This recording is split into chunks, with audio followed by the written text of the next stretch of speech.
नीट ऐका, मी जर जन्माला येईल तर डॉक्टर बाबासाहेब आंबेडकरांचा वाघ म्हणून येईल. मी जर जन्माला येईल तर डॉक्टर बाबासाहेब आंबेडकरांची ती वाघीण म्हणून येईल. आणि जर येता आले नाही तर अशा जीवनावरती 10 वेळा लाथ मारीन.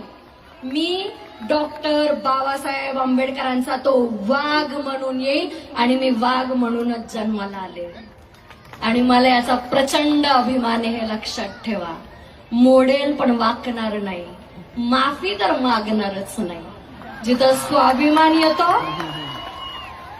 तलवार म्हणजे शब्द आमचे. हे त्या दीनदुबळ्या, वैचारिक दीनदुबळ्या लोकांना सांगा की छत्रपती शिवरायांच्या मातीत आणि डॉक्टर बाबासाहेब आंबेडकरांच्या जातीत जन्माला आली लेकरं आहेत. एक कुणाच्या बापाला नाही घाबरत. मी डॉक्टर बाबासाहेब आंबेडकरांची लेक म्हणून समस्त महाराष्ट्राला सांगते की मी कुणाच्या बापाला ना कधी घाबरले होते ना कधी घाबरणार आहे, लक्षात ठेवा.